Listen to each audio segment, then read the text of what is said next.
Mas, bagaimana kalau ada orang membaca Al-Quran dengan keras di masjid, kemudian sampai mengganggu orang lain yang juga melakukan ibadah di situ, entah iktikaf, entah dzikir, atau yang lainnya, bahkan sampai masyarakat sekitar itu terganggu. Hukumnya gimana, Mas?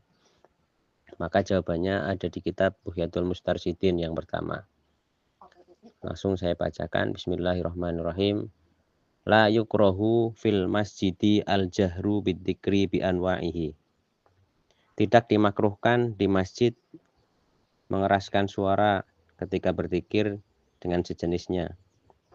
Wa minhu qiraatul Qur'ani.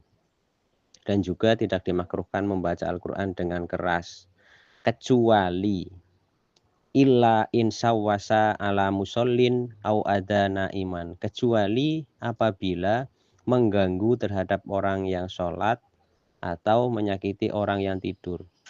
Bal in kasuru at-ta'addi haruma fayumna'u minhu hina idin.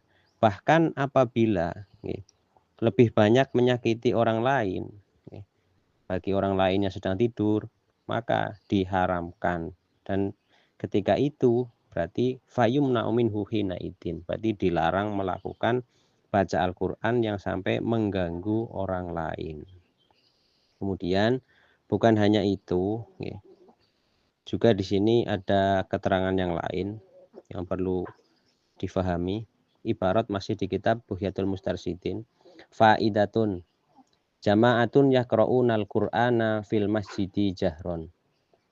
Satu kelompok membaca Al-Qur'an di masjid dengan suara yang keras. Fayantafi'u bi qira'atihim anas. Banyak orang yang mendapatkan kemanfaatan dari bacaan Quran tersebut. Akan tetapi wa yutashawwasu akhorun. Dan sebagian orang banyak yang lain merasa terganggu.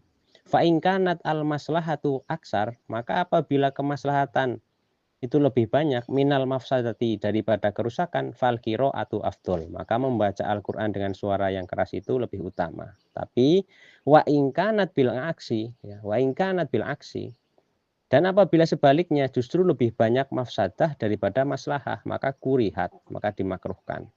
Tadi di ibarat yang satunya lagi yang sama-sama di kitab Buhyatul Mustarsyidin itu dijelaskan bahwasanya kalau sampai menyebabkan tersakiti, jadi tersakiti itu bukan hanya dipukuli, merasa terganggu, intinya itu juga termasuk tersakiti kalau dalam bahasa syariat. Sehingga perlu difahami dari ibarat di kitab Buhyatul Mustarsyidin